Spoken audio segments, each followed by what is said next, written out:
نحمده ونصلي على رسوله الكريم اما بعد سبحانك لا علم لنا الا ما علمتنا انك انت العليم الحكيم رب اشرح لي صدري ويسر لي امري واحلل عقدة من لساني يفقهوا قولي۔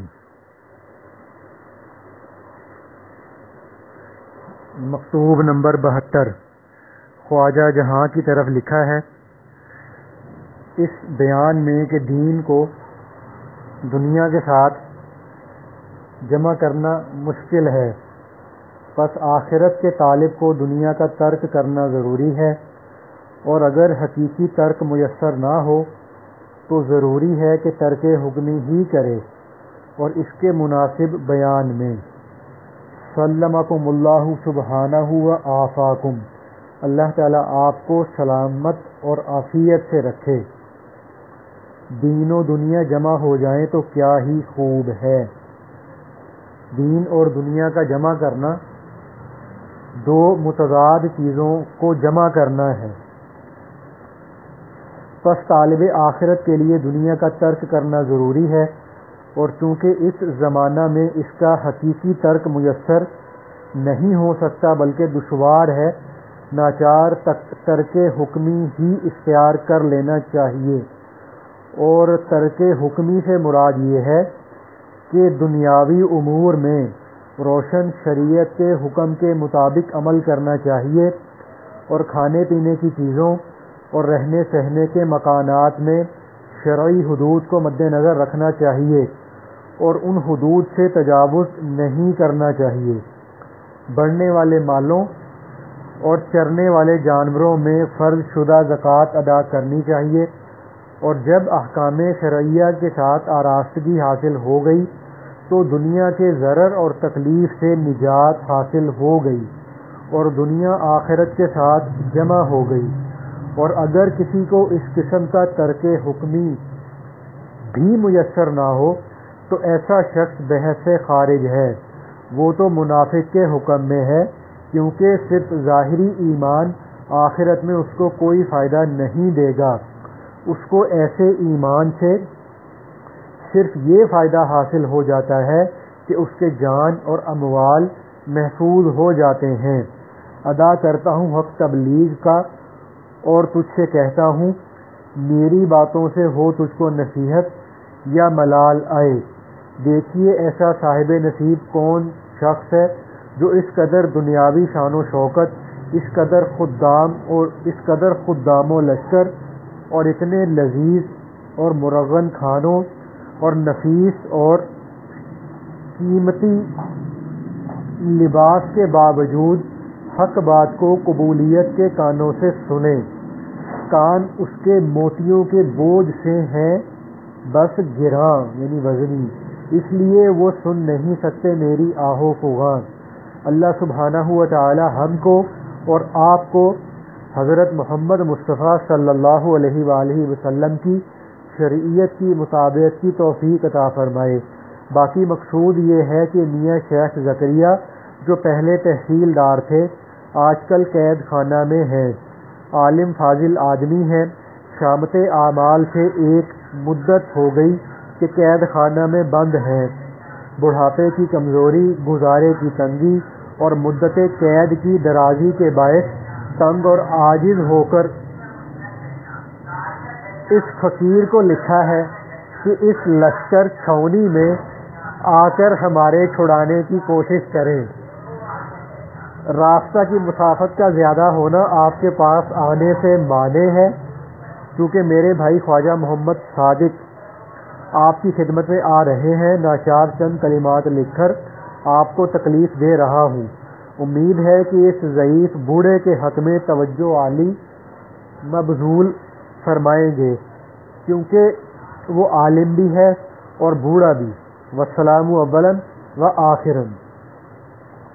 بس اللہ پاک ہم نے جو سنا ہے پڑھا ہے اس پر عمل کی توفیق ہمیں سب کو عطا کر دے۔ تو اصل میں یہ سارا جو ہم نے خط پڑھا ہے یہ دنیا کے بارے میں تھا، کہ اب دنیا ہر وہ چیز ہوتی ہے جو ہمیں اللہ کی ذات سے غافل کر دیتی ہے. مال، کاروبار، فیکٹریاں، پیسہ، بڑے گھر، ڈگریاں، یہ چیز دنیا نہیں ہے ایک اعتبار سے، بلکہ دنیا وہ چیز ہوتی ہے جو ہمیں اللہ کی ذات سے غافل کر دے، کہ جس کو حاصل کر کے، جس کے اندر مبتلا ہونے سے انسان اللہ کو بھول جائے اور گناہوں میں مبتلا ہو جائے. تو جس چیز کی وجہ سے انسان گناہوں میں مبتلا ہوا اور اللہ کو بھول گیا، وہ چیز اس کے لیے دنیا ہے. اور ایک حدیث پاک کے اندر آتا ہے جس کا مفہوم ہے کہ اللہ کے نبی صلی اللہ علیہ وآلہ وسلم نے یہ فرمایا کہ جب ہدایت کا نور انسان کے دل کے اندر داخل ہو جاتا ہے تو اس کی 3 علامتیں ہوتی ہیں. اب انسان کو یہ کیسے پتہ لگے گا کہ میں ہدایت پر ہوں، میں صحیح راستے پر ہوں، اللہ تعالیٰ مجھ سے راضی ہے اور میری آخرت بن رہی ہے، میری جنت بن رہی ہے، تو یہ کیسے پتہ لگے گا؟ تو اللہ کے نبی صلی اللہ علیہ وآلہ وسلم نے اس کے لیے 3 علامات ارشاد فرمائی. تو ان میں سے ایک جو علامت ہے، ابھی وہ فی الحال ہمارے جو ہم نے خط پڑھا ہے مجدد الفسانی رحمۃ اللہ علیہ کا، اس کے مطابق ہے کہ وہ کیا ہے؟ التجافی عن دار الغرور، کہ دھوکے کے گھر دنیا سے دل کا اچاٹ ہو جانا. تو جیسے ایک بہت بیمار آدمی ہوتا ہے، اس کے سامنے ہم کوئی بریانی رکھ دیں، کوئی ٹکے کباب رکھ دیں اور سموسے پکوڑے بنا کے اس کے سامنے رکھ دیں، تو چونکہ وہ جسمانی اعتبار سے بیمار ہوتا ہے تو اس کا دل، اس کی طبیعت اتنے اچھے اچھے کھانے سے اس کا دل اچاٹ ہو جاتا ہے. تو ایسے ہی جب انسان روحانی اعتبار سے، دینی اعتبار سے اللہ تعالیٰ کی رضا والی زندگی کے راستے پہ چل رہا ہو اور ہدایت کا اور ایمان کا نور اللہ نے اس کے دل میں اتار دیا ہو، تو اس کی یہ علامت ہوتی ہے کہ اس کا دل، یہ جو دنیا دھوکے کا گھر ہے، اس سے اچاٹ ہو جاتا ہے.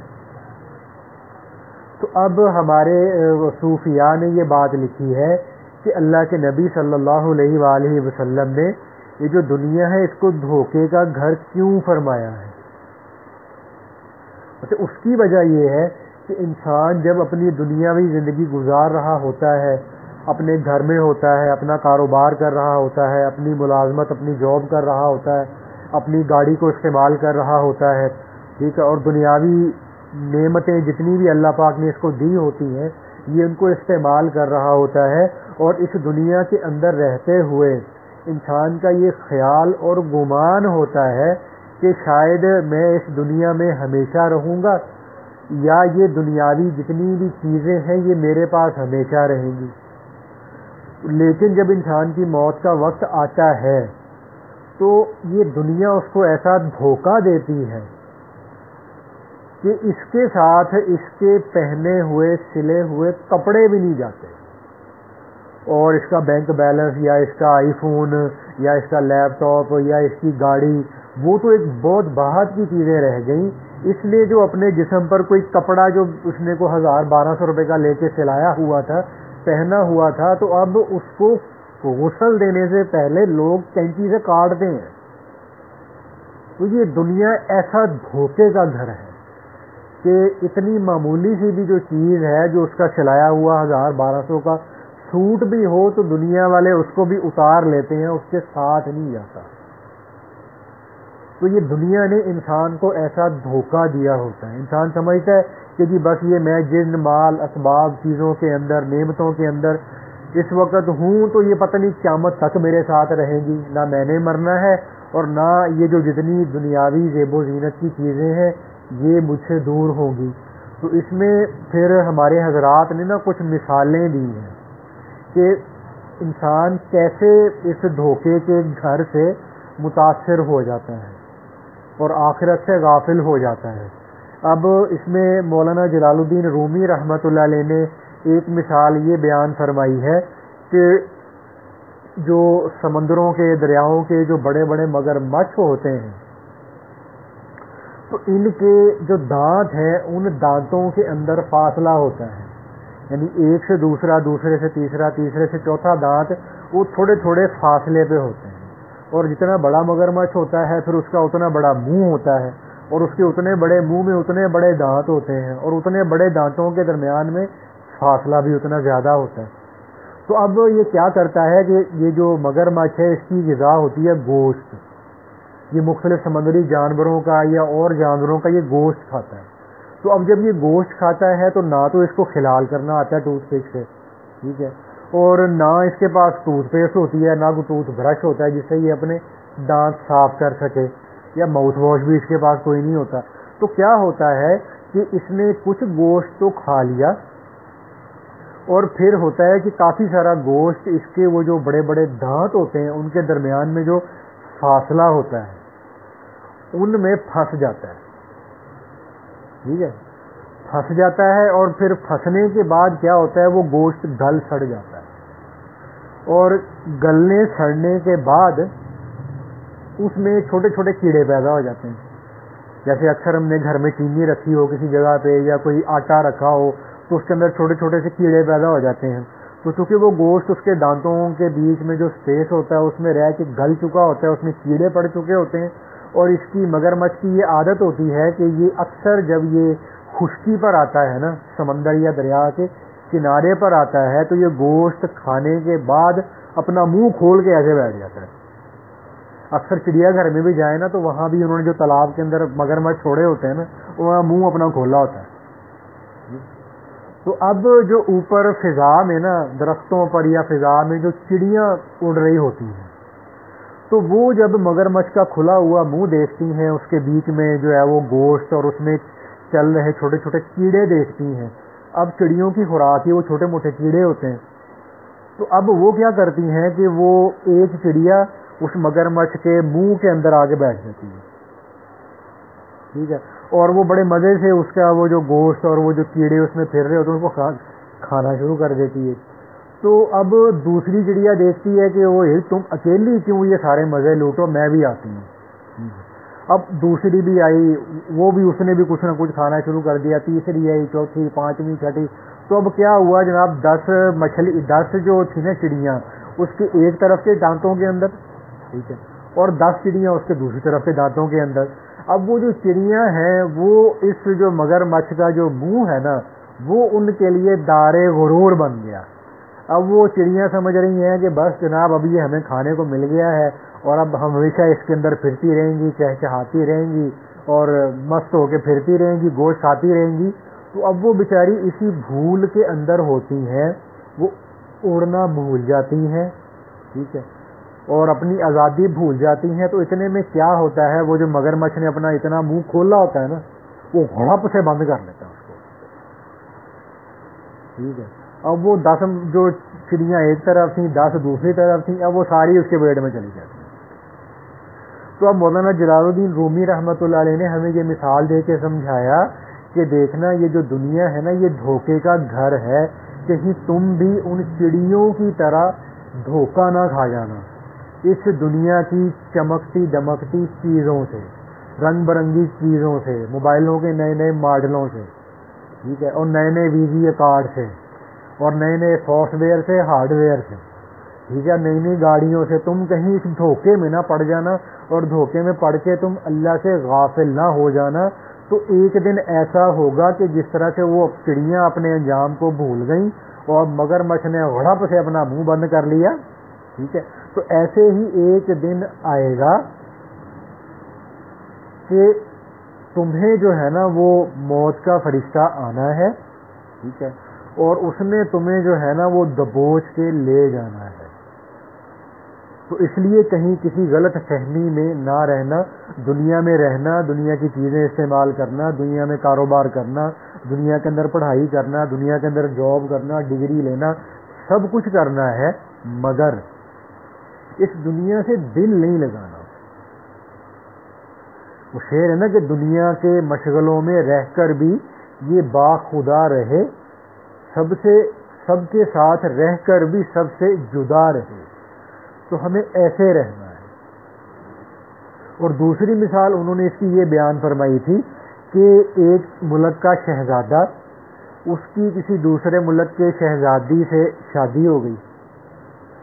تو شادی ہوئی تو اس میں کیا ہوا، یہ جو شہزادہ تھا اس کے اوپر اس کے ملک کی کسی 80-85 سال کی بڑھیا نے، بڈھی کھوسٹ عورت نے اس پہ جادو کر دیا، اور کیا ہوا کہ اس کو پھر یہ جو اس کی اپنی جو بیوی تھی، جو اس کی شہزادی تھی نا، اس سے اس کو نفرت ہو گئی،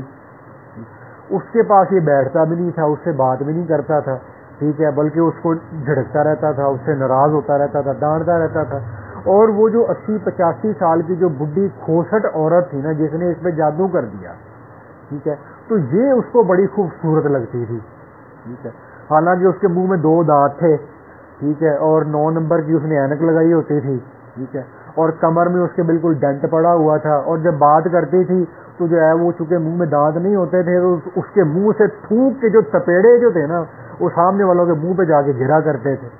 ٹھیک ہے، اور کھانسنا شروع کرتی تھی تو 10-10 منٹ اس کی کھانسی نہیں بند ہوتی تھی، اور جب اس کو بلغم آتی تھی تو وہ تھوک کے اتنے بڑے بڑے بلغم کے ڈھیر لگا دیتی تھی، ٹھیک ہے، اور اس کو کھانا ہضم کوئی نہیں ہوتا تھا، کھانا کھاتی تھی اس کو کھایا آ جاتی تھی، ٹھیک ہے۔ تو اب کیا ہوا، یہ جو شہزادہ تھا نا وہ اپنی اس نوجوان شہزادی بیوی کو چھوڑ کر نا اس بڑھیا کے جادو کی وجہ سے اس بڈھی کھوسٹ جادو اس عورت پر عاشق ہو گیا، ٹھیک، اب یہ ہر وقت اس کے پاس بیٹھا رہتا اور گھر نہ جاتا، اور یہ اس کو بڑی خوبصورت دکھائی دیتی تھی، بڑی اس کو حسین دکھائی دیتی تھی، اور اس کی جو اپنی بیوی تھی یہ اس کے پاس جاتا بھی نہیں تھا، اس کے پاس بیٹھتا بھی نہیں تھا، وہ اس کو انتہائی بدصورت چڑیل نظر آتی تھی۔ تو اب یہ جو بادشاہ تھا اس نے کہا کہ بھائی میرے تو بیٹے کی شادی کو 3 سال ہو گئے ہیں، تو میرے تو پوتے پوتیاں ہونے چاہیے تھے، تو بھائی پتہ کرو یہ کیا مسئلہ ہے۔ تو اس نے جو ہے وہ کچھ علماء وغیرہ کو بلایا، تو انہوں نے کو اپنا حساب کر کے بتایا کہ جی وہ ایک فلاں عورت ہے 80-85 سال کی بڈھی کھوسٹ، اس نے تمہارے بیٹے پہ جادو کر دیا، ٹھیک ہے، تو اس کے کالے جادو کی وجہ سے یہ جو اس کی اپنی جو اتنی حسین جمیل بیوی ہے، ملک کی شہزادی ہے، ملکہ بن جائے گی، وہ اس کو بدصورت نظر آتی ہے، اور وہ جو بڈھی کھوسٹ عورت ہے وہ اس کو خوبصورت نظر آتی ہے، ٹھیک ہے نا۔ تو انہوں نے بادشاہ نے کہا جی مجھے اس کا علاج چاہیے، علاج کرو۔ تو انہوں نے کہا جی اس کا علاج یہ ہے کہ آپ نا 41 دن تک نا اس کو صبح اور شام جو آخری 2 کل ہے نا، قل اعوذ برب الفلق اور قل اعوذ برب الناس، یہ آپ دونوں صورتیں نا اس پہ صبح 11 دفعہ پڑھیں، رات شام کو 11 دفعہ پڑھیں، اس کو اس کا پانی پلائیں، تو اس کا جادو انشاءاللہ اتر جائے گا۔ تو بادشاہ نے کہا کہ جی مجھے یہ بتاؤ کہ جب اس کے اوپر سے اس بوڑھی عورت کا جادو ختم ہوگا اس کی کیا نشانی ہوگی؟ تو وہ جو عالم یا بزرگ تھے انہوں نے کہا کہ جب یہ 41 دن کے بعد اس کا جادو اتر جائے گا نا، ٹھیک ہے نا، تو یہ جو بڑھیا کے اوپر اپنی جان نچھاور کر کے بیٹھا ہوا ہے، اور بڈھی کھوسٹ عورت جو ہے وہ پتہ نہیں اس کو اتنی خوبصورت اور حسین نظر آنے لگ گئی ہے نا، تو اس کا جادو ختم ہو جائے گا، اور پھر کیا ہوگا، اس کو وہ جو بڈھی کھوسٹ ہے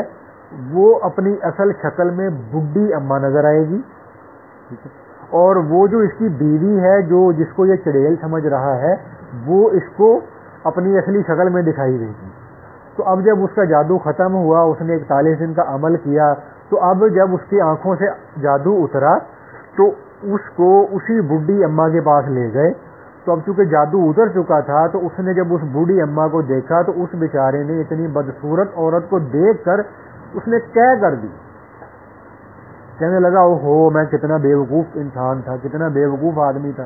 کہ جو ہے میں اتنی بڈھی کھوسٹ کی وجہ سے جس کو کھانسی ہے تو رکتی کوئی نہیں ہے، ٹھیک ہے، کمر جس کی سیدھی کوئی نہیں ہوتی، اور جو ہے وہ تھوک اس کے منہ سے اتنا نکلتا ہے، اور دانت اس کے منہ میں رہا کوئی نہیں، 9 نمبر کی اس نے اینک لگائی ہوئی ہے، تو اتنی بدصورت عورت تھی، تو میں نے کتنا برا کام کیا کہ میں جو ہے وہ اس پہ دل دیے بیٹھا تھا، ٹھیک ہے، اور میری جو اپنی بیوی تھی جسے ملک کی شہزادی تھی، اور جناب کتنے ملکوں سے اس کے لیے شادی کے پیغام آتے تھے، تو لیکن میری اس کے ساتھ شادی ہوئی تو میں اس کو کتنا جو ہے وہ گھٹیا سمجھ رہا تھا، تو مولانا روم رحمۃ اللہ علیہ فرماتے ہیں کہ اسی طرح سے اس مثال میں ایک مسلمان کی یا ہماری جو مثال ہے نا وہ اس شہزادے کی طرح سے ہے، اور وہ جو بڈھی کھوسٹ اماں ہے وہ شیطان کی مثال ہے کہ اب اس دنیا کے اندر جب ہم رہ رہے ہیں تو ہمارے دل کے اوپر یہ جو شیطان جادوگر ہے نا، شیطان جادوگرنی ہے، اس نے ہمارے دل اور آنکھوں پہ جادو کر دیا ہے، جس کی وجہ سے یہ جو فانی دنیا ہے گارے مٹی سے بنی ہوئی ہے اور چند سال کے لیے جو ہمیں ملی ہے، چند سال کے لیے ہم اس دنیا کے اندر آئے ہیں، یہ دنیا ایک دن ہم سے چھین لی جائے گی، ہم سے جدا کر دی جائے گی۔ تو اب شیطان کے جادو کی وجہ سے ہمیں جو آخرت میں جنت کی نعمتیں ابد الآباد کے لیے ملنی ہیں، اب وہ نعمتیں کیسی ہیں، جنت کی زندگی کیسی ہے کہ جس کے بارے میں حدیث پاک میں آتا ہے، جس کا مفہوم ہے کہ اگر ایک آدمی سمندر کے پانی میں اپنی انگلی ڈبو کے باہر نکال لے تو اب اس کی انگلی کے ساتھ جو تھوڑا سا پانی لگا ہوا ہے وہ اس دنیا کی 70-80 سال کی زندگی کی مثال ہے، اور باقی جو سمندر کا پانی ہے وہ اس کی آخرت کی جنت کی زندگی کی مثال ہے۔ تو اب قطرے اور سمندر کی تو آپس میں کوئی ایک نسبت ہو سکتی ہے، لیکن دنیا کی 60-70 سال کی زندگی اور جنت کی ہمیشہ ہمیشہ کی نعمتیں، ہمیشہ کی زندگی، ان کی آپس میں کوئی بھی نسبت نہیں ہے۔ لیکن اب شیطان نے ہمیں یہ جو دنیا کی مختصر سی زندگی کی جو ہے وہ زیب و زینت ہے اور اس کا مال دولت ہے، بینک بیلنس ہے، کاروبار ہے، ڈگریاں وغیرہ ہیں، تو شیطان نے ہمارے دل پہ جادو کر دیا، جس کی وجہ سے آج مسلمان اپنی آخرت یعنی جنت سے غافل ہو گیا، اس کو بھول بیٹھا، جیسے وہ شہزادہ اپنی بیوی کو بھول گیا تھا۔ اور ہم اس دنیا پر اپنی ساری صلاحیتیں صرف کرنے لگے جو گارے مٹی کی بنی ہوئی ہے، جو ایک دن ہم سے چھین لی جائے گی، ایک دن ہمیں اس سے جدا کر دیا جائے گا۔ تو اب ہمیں کیسے پتہ چلے گا کہ اب شیطان جادوگر نے جو ہمارے دل اور آنکھوں پر جو جادو کر کے ہمیں جنت سے، آخرت سے، اللہ کی ذات سے غافل کر دیا تھا، دور کر دیا تھا، تو اب اس جادو کے ختم ہونے کی نشانی کیا ہوگی؟ تو مولانا روم رحمۃ اللہ علیہ فرماتے ہیں کہ اس جادو کے ختم ہونے کی نشانی یہ ہوگی کہ ہمارا دل اس مختصر اور عارضی فانی زندگی سے اچاٹ ہو جائے گا۔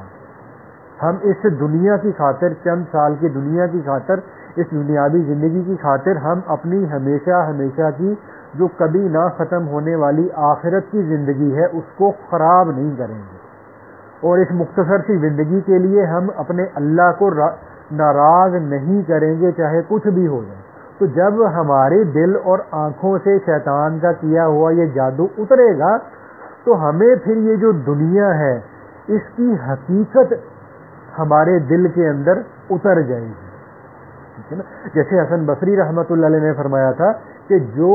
مسلمان اللہ کو پہچان لے گا،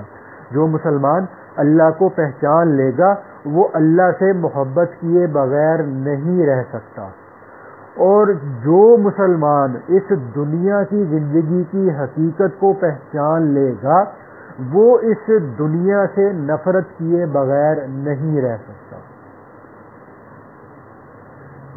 تو جب ہمارے اوپر سے شیطان کا یہ جادو ختم ہوگا تو اس کی نشانی یہ ہوگی کہ ہم اپنی جو 60-70 سال کی زندگی ہے، اس زندگی کے اندر ہم اپنی آخرت کو سامنے رکھ کر ہر قدم اٹھانے والے بن جائیں گے۔ اس دنیا کی جو حقیقت ہے، جیسے اس بڈھی کھوسٹ عورت کی جو حقیقت تھی جادو اترنے کے بعد شیطان کی نظروں میں واضح ہو گئی، ٹھیک ہے؟ تو ایسے ہی اس دنیا کا جو دھوکہ ہے، اس دنیا کا جو فریب ہے، یہ اللہ تعالی ہمارے دل کے اوپر اس کو واضح کر دیں گے، اور اس مختصر سی زندگی کے لیے پھر انسان اپنے اللہ کو کسی صورت میں ناراض نہیں کرے گا، ٹھیک ہے؟ تو انہوں نے پھر یہ 2 مثالیں ہو گئیں، اور تیسری مثال انہوں نے یہ بیان فرمائی کہ ایک ملک کا بادشاہ تھا،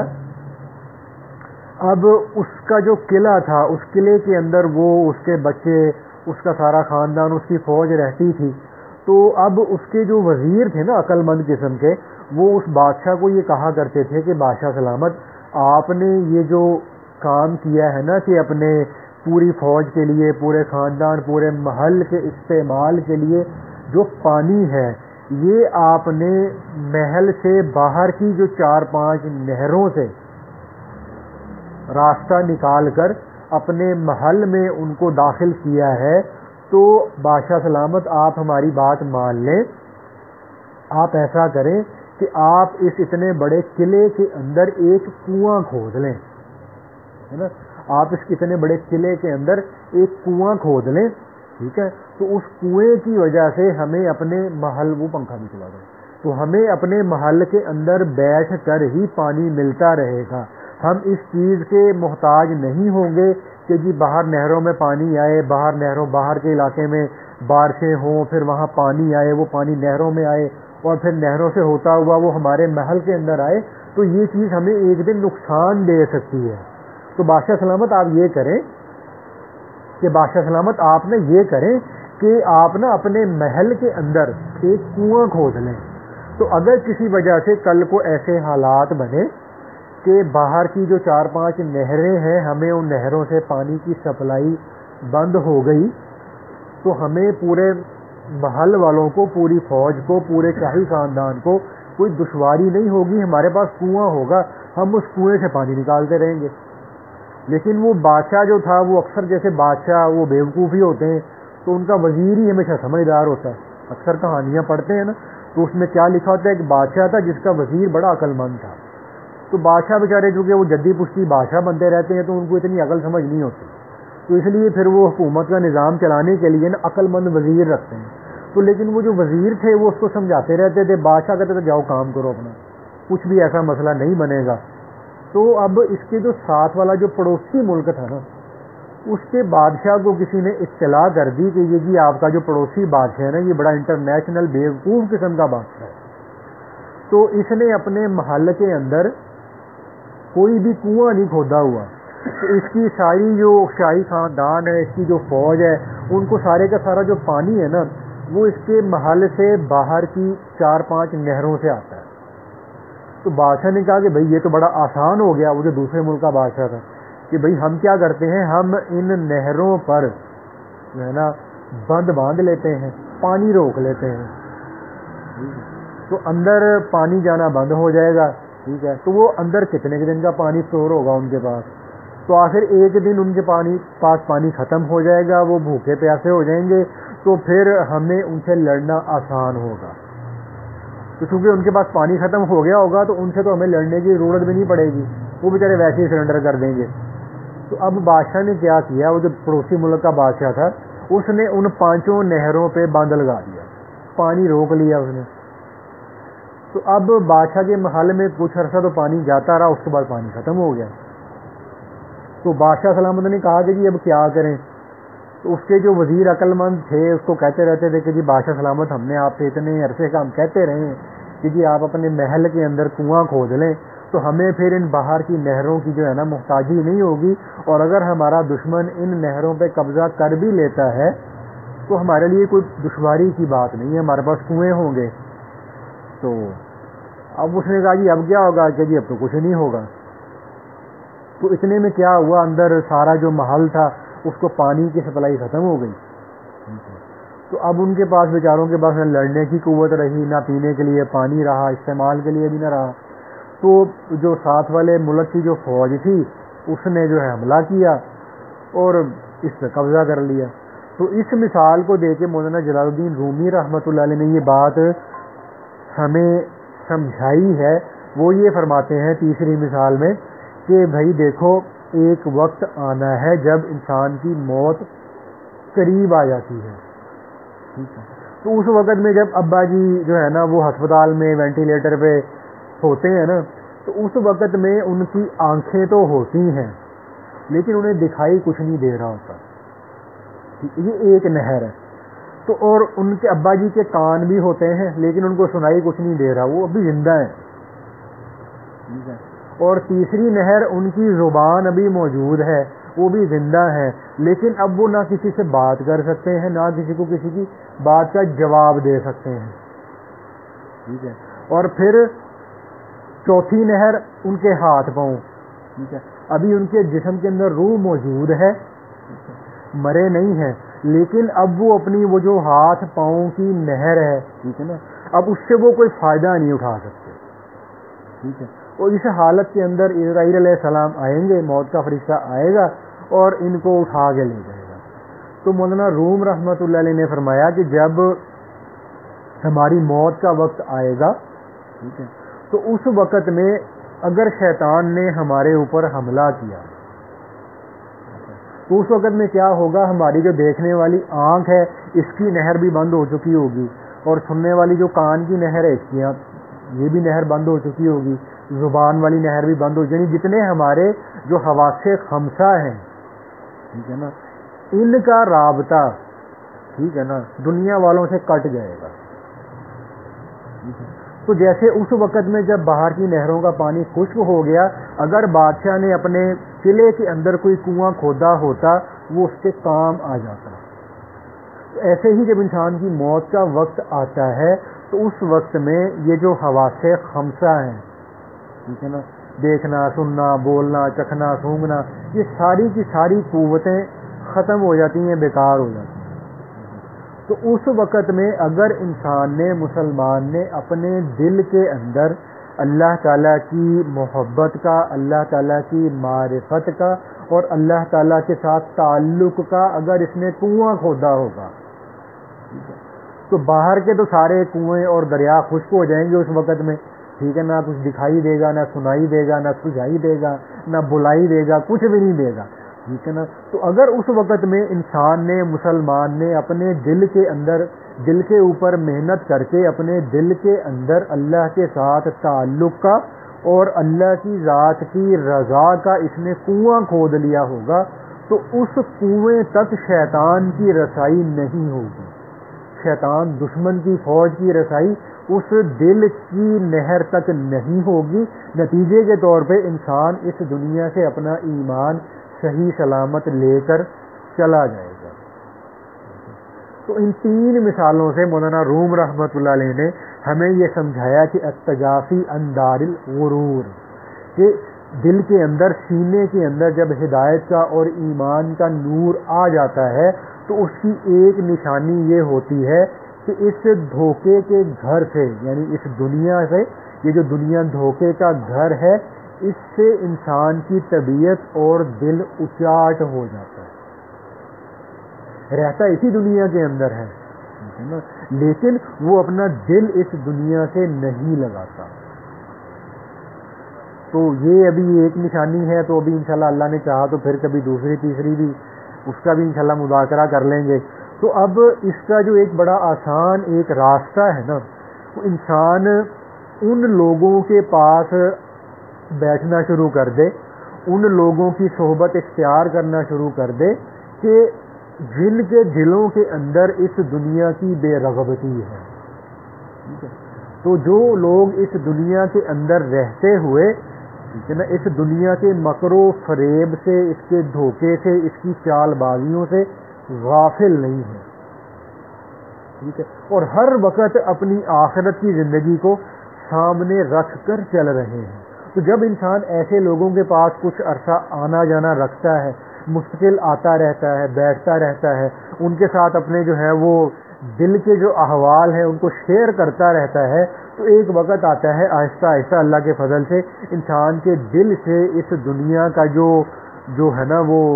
مکر و فریب وہ اتر جاتا ہے۔ جیسے شہزادے کے جو آنکھوں سے جب جادو اترا تو اس کو بوڑھی عورت کی جو ہے نا حقیقت نظر آنے لگی۔ تو جب ہم ایسے لوگوں کے پاس بیٹھے لگیں گے، ٹھیک ہے نا، کہ جن کے دل اس دنیا میں رہتے ہوئے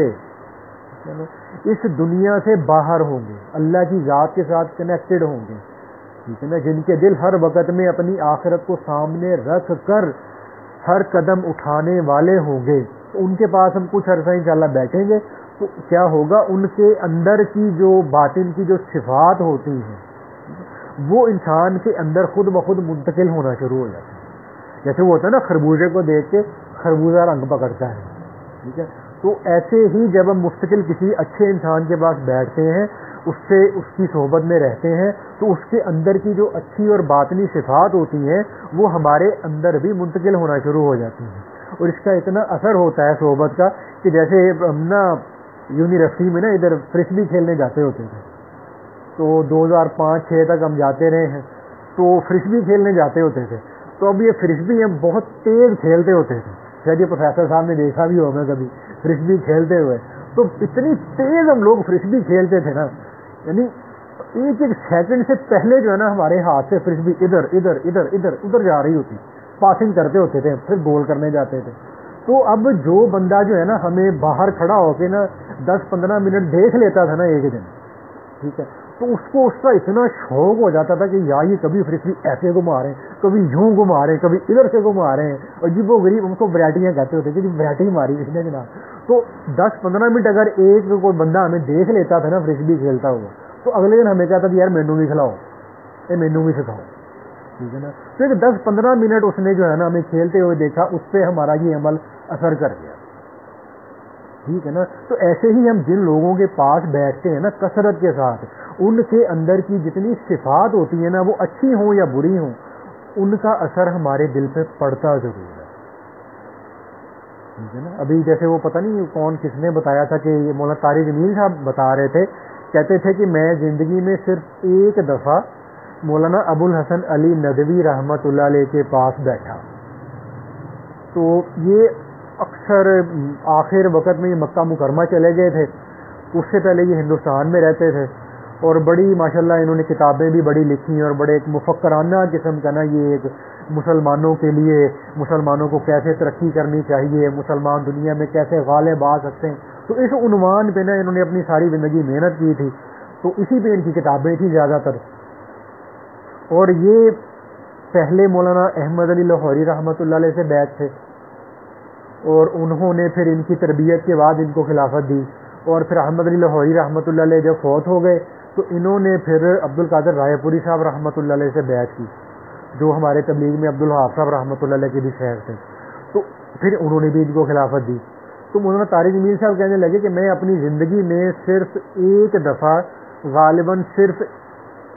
1 گھنٹے کے لیے یا آدھے گھنٹے کے لیے ان کے پاس بیٹھا. تو کہتے ہیں کہ اس ایک آدھے گھنٹے کے اندر کوئی دنیاوی، دنیا سے بے رغبتی، دنیا کی زیب و زینت کو ٹھکرا دینا، اس عنوان پہ کوئی لیکچر بھی نہیں دیا انہوں نے. ویسے ہی اپنی وہ جو ایک ان کی جو بحث ہوتی تھی علماء کے اعتبار سے وہ بات کر رہے تھے. تو کہتے تھے کہ میں وہ آدھا پونا گھنٹہ جو ان کے پاس بیٹھا تھا، تو کہتے ہیں میں جب ان کے پاس سے اٹھ کے ان کی مجلس سے باہر آیا نا، تو کہتے کہ مجھے ایسے لگ رہا تھا کہ جیسے دنیا کی جو محبت ہے نا وہ کسی نے میرے دل سے نا کھرچ کے باہر پھینک دی. یعنی اس دنیا کی جو ہے نا وہ عارضی ہونا، اس دنیا کا فانی ہونا، اس دنیا کا دھوکے کا گھر ہونا، کہتے میرے دل میں ایسے اتر گیا جیسے کسی نے اس کو زبردستی نہیں، جیسے اس کو میرے دل میں کسی نے اتار دیا. تو یہ فائدہ ہوتا ہے کسی مخلص آدمی کے پاس بیٹھنے کا. ابھی جیسے ہمارے خواجہ خان محمد صاحب رحمۃ اللہ علیہ کی جب جو سوانح حیات چھپی تھی نا، اس کا نام تھا تذکرہ حضرت خواجہ خان محمد صاحب ہے میرے پاس. نذیر رنجا صاحب مصنف تھے اس کے. تو انہوں نے نا وہ کتاب کے آخر میں، جیسے اکثر بڑے لوگوں کی نا جب سوانح لکھتے ہیں، بایوگرافی لکھتے ہیں نا، تو آخر میں جو ہے نا ان کے استعمال کی کچھ چیزوں کی تصویریں انہوں نے لگائی ہوتی ہیں کہ جی یہ لیپ ٹاپ استعمال کرتے تھے، ٹھیک ہے نا جی، یہ ان کا موبائل فون ہوتا تھا، ٹھیک ہے نا، اللہ بخشش کرے چلے گئے دنیا سے، اور یہ جوتے یہ پہنا کرتے تھے، اور یہ والا جو ہے نا ان کا یہ جو پینٹ کوٹ ہے یہ انہوں نے اس وقت جب ان کو امریکہ کے اندر جو ہے وہ ایوارڈ ملا تھا تو یہ اس وقت پہن کے گئے تھے، ٹھیک ہے نا. تو اس کی آخر میں نا وہ تصویریں لگائی ہوتی ہیں کہ جی اس گاڑی میں یہ سفر کیا کرتے تھے، تو تصویریں لگی ہوتی ہیں. تو انہوں نے خواجہ صاحب خان محمد صاحب رحمۃ اللہ علیہ کی نا اس آخر میں نا انہوں نے ان کے کمرے کی تصویر، ٹھیک ہے، اور ان کی جو چار پائی تھی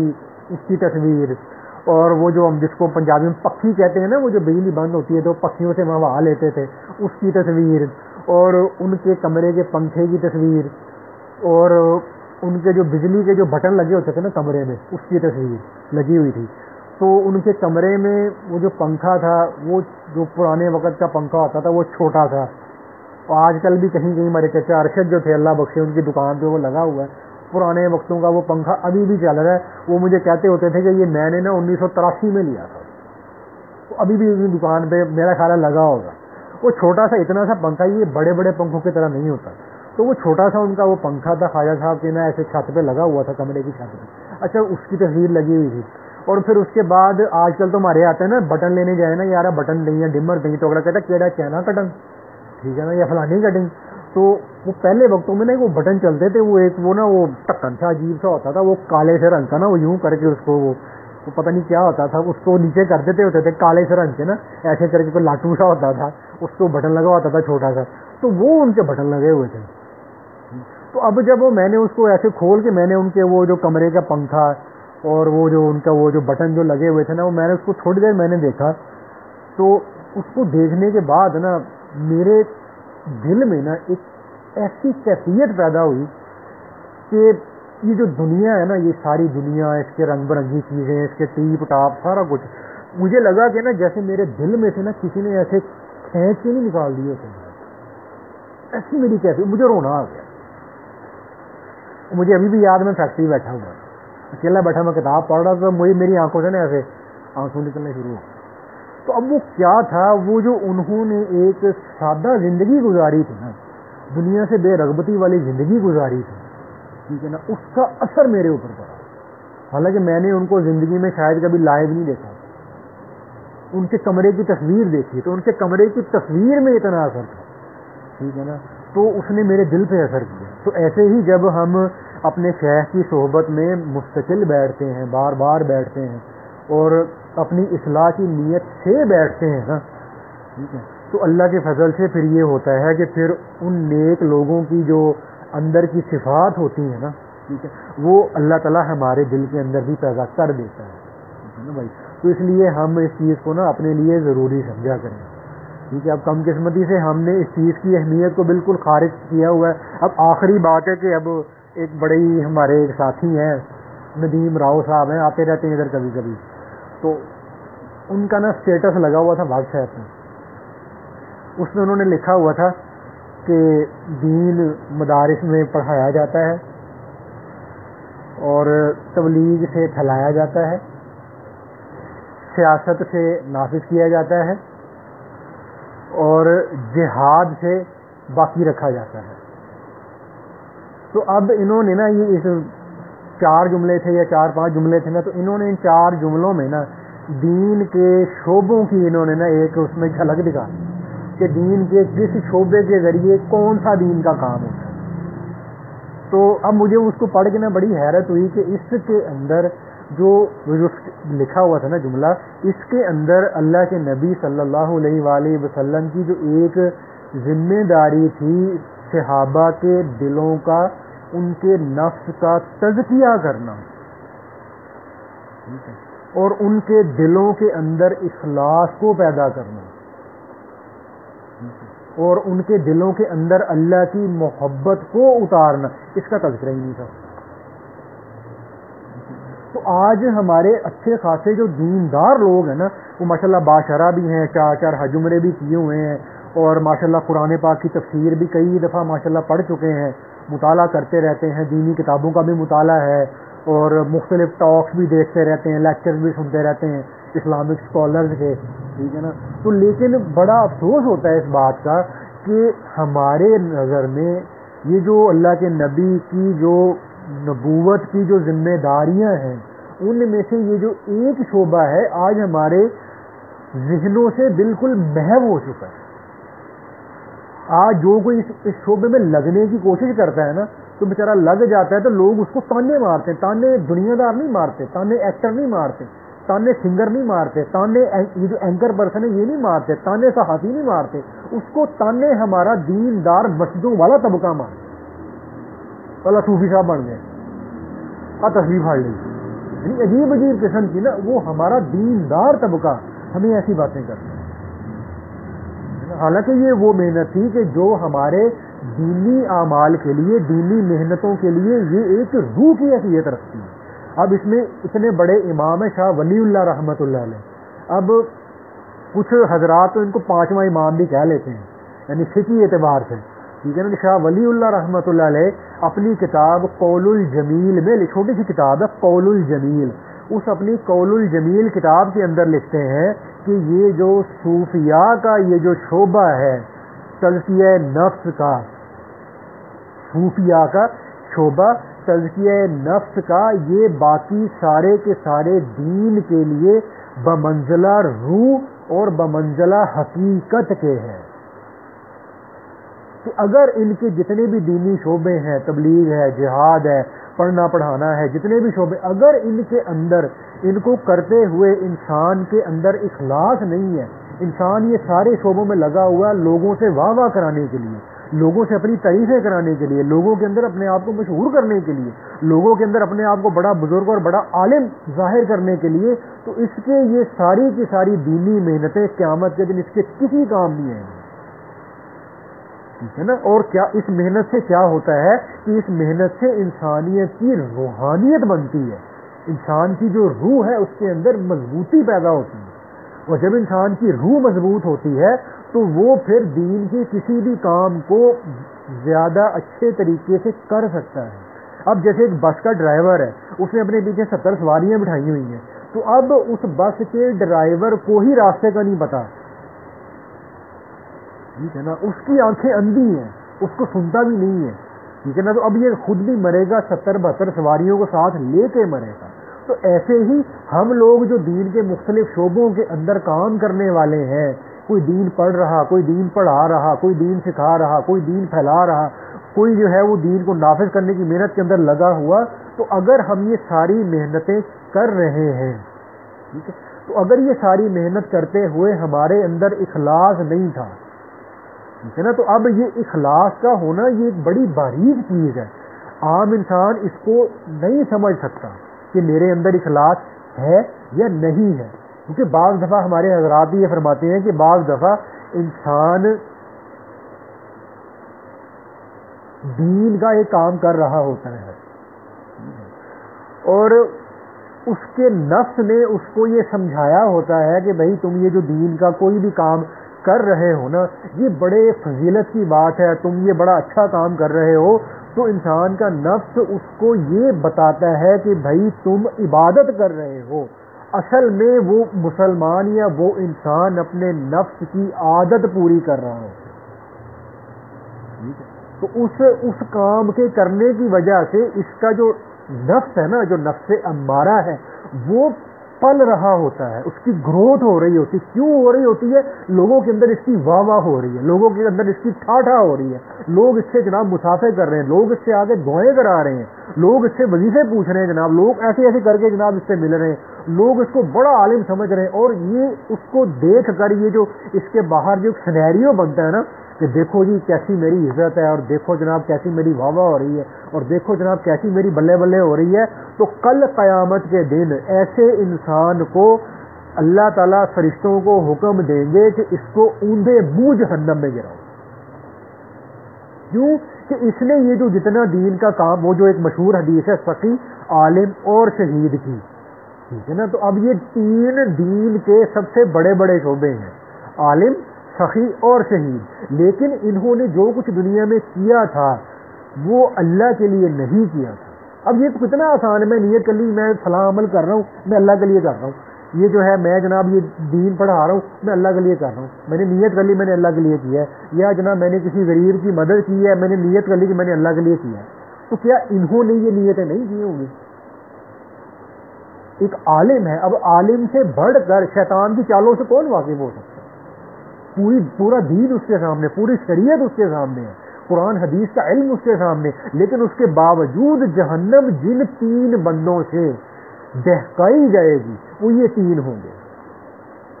کہ جنہوں نے اتنے بڑے بڑے جو دنیا کے اندر اعمال کیے تھے وہ لوگوں کو دکھانے کے لیے کیے. تو کیا یہ نہیں میں نے نیت کر لی کہ میں نے اللہ کے لیے کی ہے؟ نہیں، یہ جو ہوتا ہے نا اندر کا اخلاص اور یہ اندر کے جو نفس کے جو مکر اور اس کے فریب ہوتے ہیں یہ بڑے باریک ہوتے ہیں. انسان ان کو سمجھ نہیں پاتا تا وقت کہ انسان کے دل کے اندر ایک نورانیت پیدا ہو چکی ہے. اس نور کی برکت سے پھر اللہ تعالیٰ انسان کے اوپر یہ واضح کرتے ہیں کہ تم یہ جو فلاں عمل کر رہے ہو یہ کیوں کر رہے ہو. اب اس میں ایک آخری بات ہے، وقت کافی ہو گیا. ہمارے اشرف علی صاحب تھانوی رحمۃ اللہ علیہ ہے نا، اب یہ ایک الگ بات ہے، کتنے ماشاءاللہ علماء کے شاگرد، ہزاروں کتابیں لکھی. اب اللہ معاف فرمائے، یہ ایک عجیب سی بات ہے. مکتبہ اسلامیہ ایک دفعہ میں گیا ہوا تھا، تو وہ چونکہ تھوڑے ذہناً غیر مقلد تھے نا مکتبہ اسلامیہ والے، تو وہ وہاں پہ نا ان کے وہ کاؤنٹر پہ صاحب جو کھڑے ہوتے ہیں، وہ کہتے کہ جی ہمارے ایک اہل حدیث عالم ہیں، وہ یہ کہتے ہیں کہ یہ جو اشرف علی تھانوی صاحب ہے نا، یہ واحد عالم ہے جن کی کتابیں بھی بچے دیتی ہیں. یعنی انہوں نے خود تقریباً 1200 یا 1300 کتاب لکھی ہے. ٹھیک ہے، اچھا اب انہوں نے اپنی کتابوں کے اندر جو ایک جنت کے عنوان پہ کتابوں میں لکھا، ٹھیک ہے، تو اب لوگوں نے اس جنت کے عنوان کو علیحدہ کر کے ایک علیحدہ کتاب نکال لی.